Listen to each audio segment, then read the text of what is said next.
All of them. All of the issues that we have in the United States can be pointed to the faults of conservatives. The drug epidemic.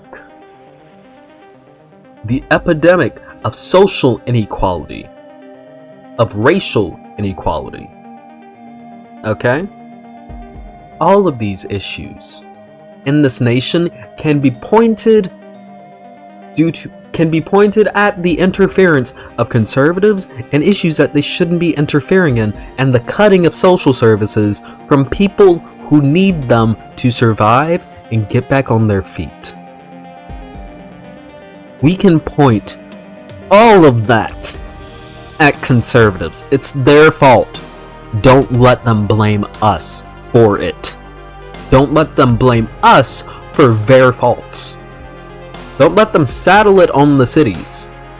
Because at the end of the day, a vast majority of the people who did that were the business interests of conservatives, were conservative politicians, were conservative presidents, were conservative darlings like Ronald Reagan. It's their fault.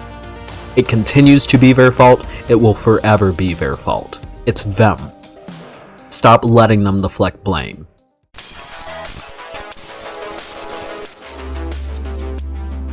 Did you know that the Democrats are literally destroying cities? Did you know that Portland, Oregon is literally on fire every day, every second of every day? Did you know that Pittsburgh is literally on fire every second of every day? Did you know that Washington, D.C. is literally on fire every second of every day, including the Capitol building? Did you know that there are people in the Capitol building right now screwing you constantly? Did you know that there are people right now in the Capitol building who want to overthrow the... Oh wait, no, that was Republicans who tried to do that. Anyways, for some reason, there's been this big narrative on the right for like the past decade that cities are being destroyed by Democrats and they're being just absolutely set ablaze. Portland doesn't exist anymore. Detroit doesn't exist anymore. It's a crater. It's a flame pit. It's gone. It's in the arms of the angel. Like it's yeah, California, Vuvuzela, 100 billion, just absolutely gone. Yeah. And some people tried to do that recently with the streamer city of Seattle, famously home to just gods amongst men, gods and goddesses amongst men, deities amongst men, if you will, such as Vosh, Xander Hall, good friend of mine, Xander Hall, and the demonic mother herself, Demon Mama. And we're going to see what the leftist presence of those three have done to Seattle. So let's watch this video. Jesse sent Johnny to the progressive hellscape where residents mocked the idea that the city is spiraling out of control. I've never seen any crime in Seattle. I've never seen any of it. I've seen fun and laughter and fun. I don't believe that number. People, they're, getting robbed out here, carjacked. I've never heard of anyone getting robbed. Crime is a social issue that could be solved by giving people their basic needs. It's not true. Oh wait. On the street. People don't you can't see this. Rob people on the street. Do you walk around you can't see every it. day? Okay. Okay, I'll go Crime back. is a social issue that could be solved by giving people their basic needs. Which is true. Also, this lady, most Chad lady to ever exist. Just watch her. It's not a thing that happens just on the street. And People Conyer. just come up and try to rob people on the street. Do you walk around every day? Like, someone's gonna rob me every second? Seattle decriminalized drug use, and then they criminalized it again. Oh my God, who are you getting these facts from? You're from New York. Apparently you're listening to the wrong people. I saw a lot of people shooting up on my way down here. Oh, did you? Okay. Just, I saw a lot of people on my way down here. Oh, did you? Did you? Okay. Did you? Did you really though? Like, come on. Come. Hey, come on. You don't have to lie. Did you? This woman's energy is amazing. I love this woman. She's great. And they were bothering you? I was in a car, but people. Oh no, you're in a car. Oh no, they were hurting you so bad. Oh no. Yeah. just murdered this guy. They were bothering you? I was in a car, but people. Oh no, you're in a car. Oh no, they were hurting you so bad. Oh no. Jen Hilarious. Absolutely hilarious. So, let's talk a little bit more about this so-called phenomena of what's happening in the cities, yeah? Kurt, like right-wingers will always tell you that cities are just dying. They're just suffering. They're just being just absolutely destroyed by left-wing policies. Ooh, Seattle decriminalized drugs, and look at all of these people on the sides of the streets shooting up here. People were doing that regardless, dude. People were doing that, like, people were gonna shoot up drugs regardless. They don't. Hey, you want to know something about people who use illegal drugs? They don't care whether or not it's legal to do those drugs.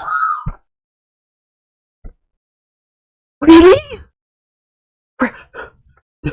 The person doing the Schedule 1 controlled substance on the street doesn't care if it's a Schedule 1 controlled substance?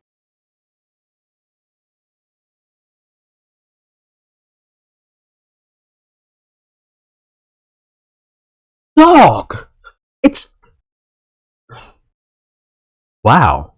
Really?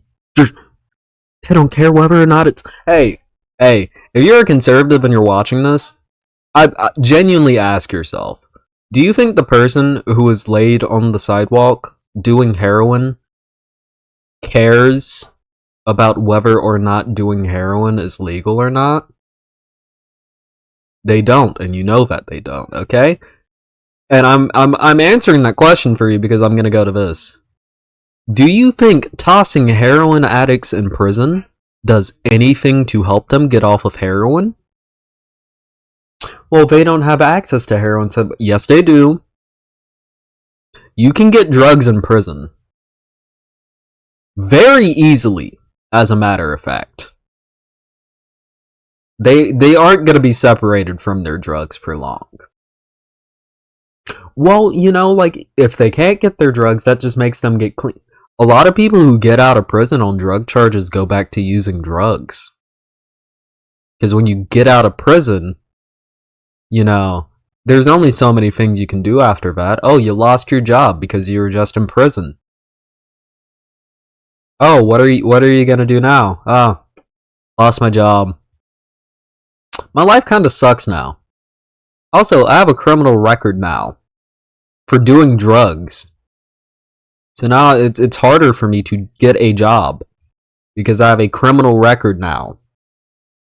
Because I got tossed in prison for being an addict.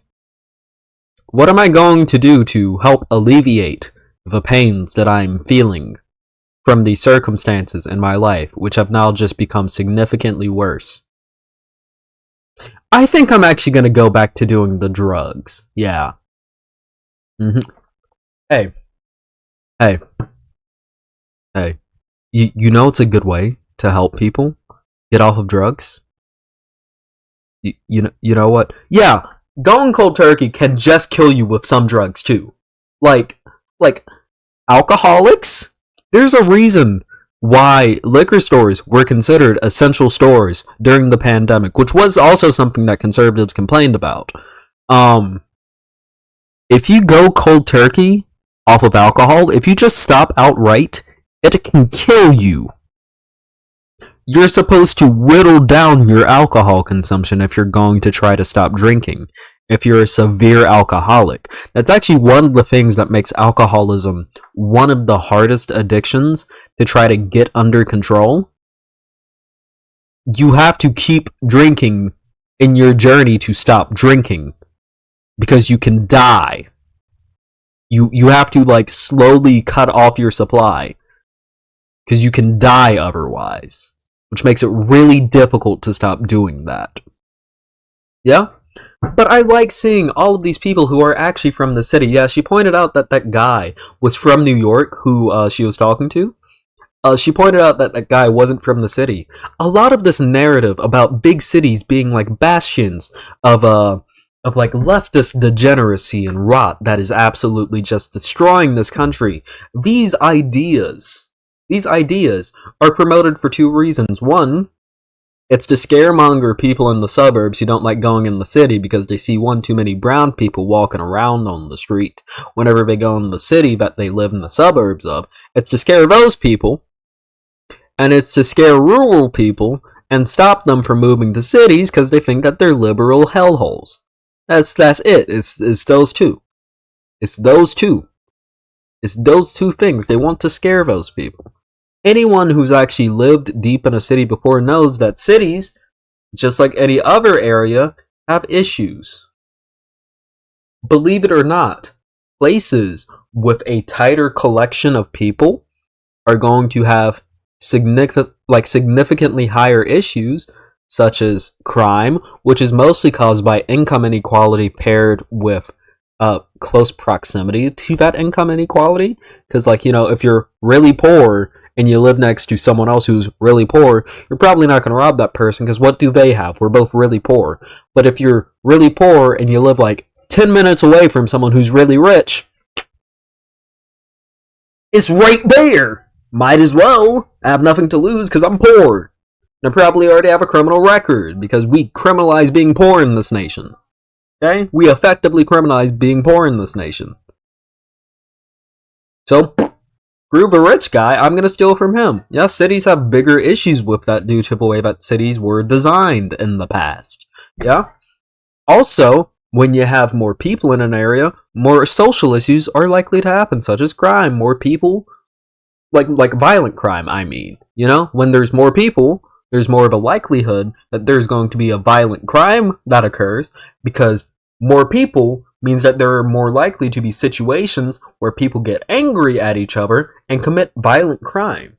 Also, most violent crime come from gangs. Gangs are mostly in cities, because cities have more people to A, form gangs, B, buy the products that gangs are selling, drugs, and C, have territorial wars over that kind of stuff. Thank you, Reagan. Do you remember the time when Ronald Reagan, the Republican darling, orchestrated through one of his military aides, Oliver North, to, you know, sell guns to Iran? Famously one of America's allies. You know, committing high treason at that by doing that.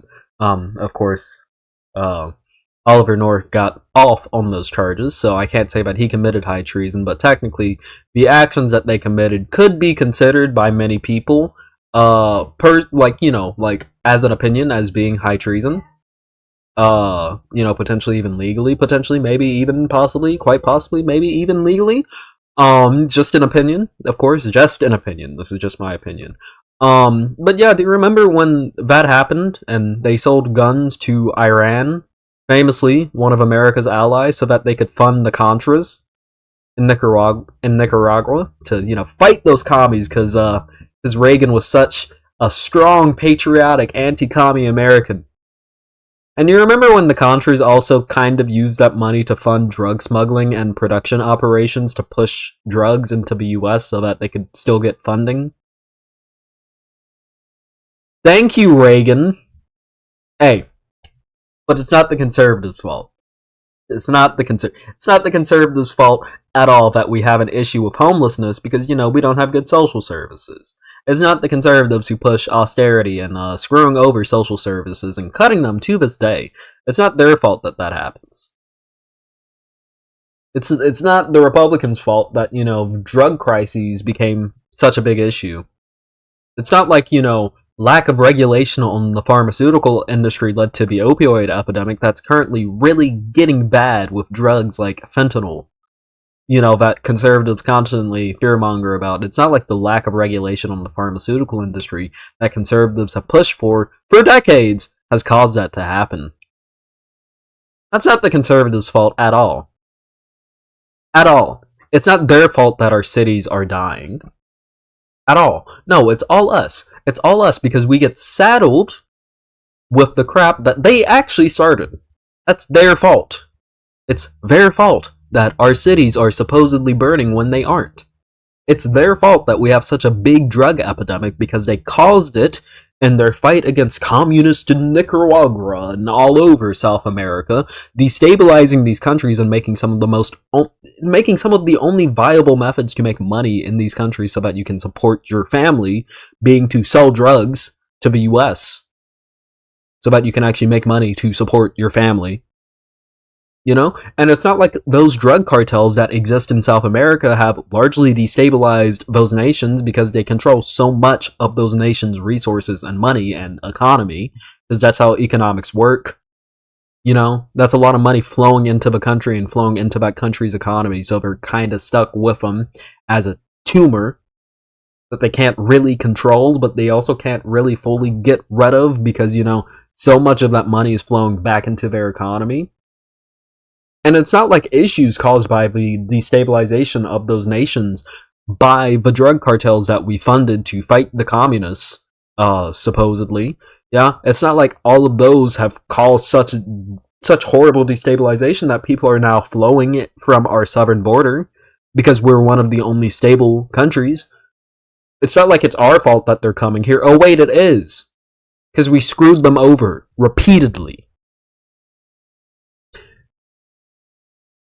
All of them. All of the issues that we have in the United States can be pointed to the faults of conservatives. The drug epidemic. The epidemic of social inequality. Of racial inequality. Okay? All of these issues in this nation can be pointed at the interference of conservatives and issues that they shouldn't be interfering in, and the cutting of social services from people who need them to survive and get back on their feet. We can point all of that at conservatives. It's their fault. Don't let them blame us for it. Don't let them blame us for their faults. Don't let them saddle it on the cities. Because at the end of the day, a vast majority of the people who did that were the business interests of conservatives, were conservative politicians, were conservative presidents, were conservative darlings like Ronald Reagan. It's their fault. It continues to be their fault. It will forever be their fault. It's them. Stop letting them deflect blame. Every conservative accusation is an admission of guilt. Do not forget that. With that being said, if you like this video, make sure to like, subscribe, hit that bell icon. If you want to debate me on this topic, join the Discord down below. I am sick and tired of telling people in the YouTube comments to join the Discord whenever they have something stupid to say. So just go ahead and join the Discord if you disagree with this and you want to debate me on it. Because I genuinely do not have the time to argue with you people in YouTube comments. Join the Discord. Also, follow me on Twitter down below. I love you all, and I'll see you all in the next video. Peace. Gotta hit the stop recording button.